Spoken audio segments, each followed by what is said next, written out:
Alors cette fois, mon voyage, mon carnet de voyage nous mène en Égypte. Donc voilà, on a traversé en avion, en bateau, la Méditerranée et nous avons atterri en Égypte. Donc 6000 ans d'histoire. Wow. Alors comment faire en quelques minutes pour vous expliquer tout cela? Je vais y arriver de le faire. Toujours, je vais commencer par un petit proverbe. Si tu deviens ce que tu es, tout le reste te sera donné, là au-dessus. C'est le fameux « connais-toi toi-même » au-dessus du temple de Zeus, je crois, en Grèce, à Delphes. Donc là, nous sommes partis comme d'habitude, comme assez souvent avec Jean-Louis, mon passe-partout dans les 80 jours avec Jules Verne, il avait passe-partout.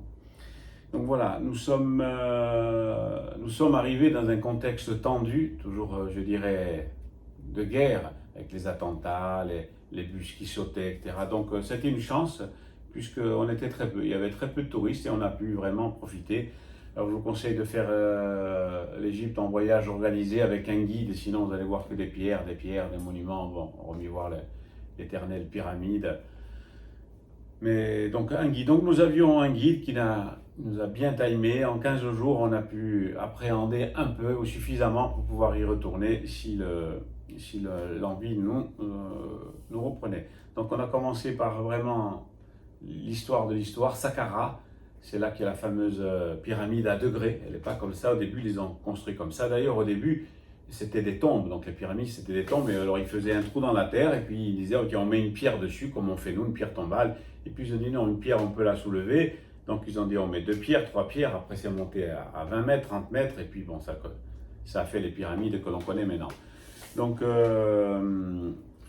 après Saqqara, on est parti évidemment sur le site monumental de Gizeh.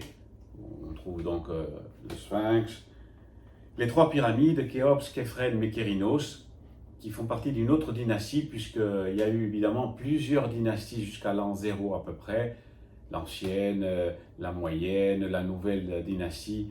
Donc voilà, une petite expérience pour ne pas rentrer dans les détails, parce que là il faudrait 2 heures de vidéo.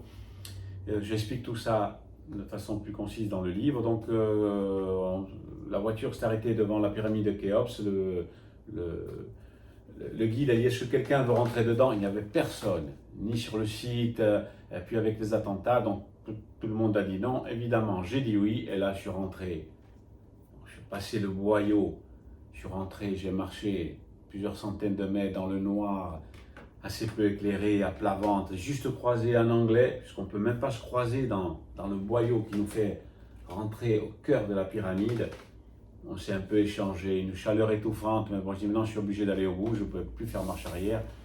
À un moment donné, courbé dans une petite porte, on rentre dans une salle toute noire avec le sarcophage au milieu, non pas le sarcophage, le tombeau, puisque le sarcophage a été pillé en partie et une autre partie est au musée de Centrale. Donc voilà, je suis resté là-dedans avec moi-même, avec j'imaginais la momie dedans, etc. C'était waouh, c'était comme expérience sensorielle, c'était pas mal. Après, je suis redescendu et j'ai dû passer un certain temps, puisque le guide m'a dit, si tu n'étais pas revenu dans quelques minutes, j'appelais la sécurité.